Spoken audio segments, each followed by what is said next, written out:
आइए अपनी इस ईडियम की सीरीज़ को आगे बढ़ाते हैं और देखते हैं बहुत ही कॉमन ईडियम, बहुत ही आसानी से इस्तेमाल किया जाने वाला और बहुत ही ज़्यादा आपको दिख जाएगा बोलने में, चाहे तो आप कहीं कुछ पढ़ रहे हो। ईडियम है आउट ऑफ द ब्लू। तो जैसा कि हमको ईडियम्स कह रहे हैं, पता है कि अगर हम लिटरल सेंस देखेंगे इन वर्ड्स का तो आप वो नहीं समझ पाएंगे जो ये ईडियम कहना चाह रहा है।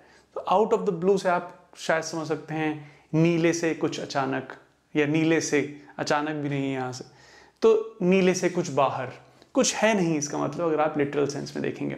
सेंटेंसेस देखते हैं और मीनिंग क्लियर करने की कोशिश करते हैं। She called me out of the blue after years of no contact. Second sentence, the offer for the new job came out of the blue. So something happening unexpectedly or without any warning. अचानक ही जब कोई चीज़ हो जाए, बिना किसी hint के, बिना किसी क्लू के, बिना किसी वार्निंग के अचानक कोई चीज़ हो जाए, तो she called me out of the blue after years of no contact. कोई दोस्त हो सकता है हो जो कई साल तक कोई बातचीत नहीं हुई और एकदम से किसी ने कॉल कर दिया out of the blue.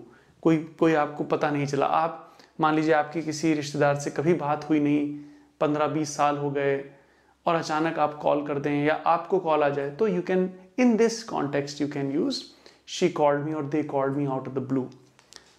The offer for the new job came out of the blue, मतलब कोई एक्सपेक्टेशन नहीं थी यहाँ पे कि इस जॉब का ऑफर आएगा, कोई भी सोचा नहीं गया था इसके बारे में और आउट ऑफ द ब्लू ये जॉब ऑफर आ गया। The offer for the new job came out of the blue. तो बहुत ही सिंपल, बहुत ही आसान, बिल्कुल ईजी वर्ड्स भी हैं, तो आपको कोई ज़्यादा मुंह तिरछा नहीं करने की ज़रूरत है। इस्तेमाल ज़रूर करिए, बहुत ही कॉमनली यूज्ड है। अगर इस्तेमाल नहीं करेंगे तो यूज़ नहीं कर पाएंगे कभी भी इसको अपनी एक्टिव वोकैबुलरी में। So I hope this helps you. कहीं एक्सप्लेनेशन में आपको कुछ डाउट रह गया हो, कुछ आप मुझसे और चाह रहे हो, please let me know in the comments. I hope it helps. Take care.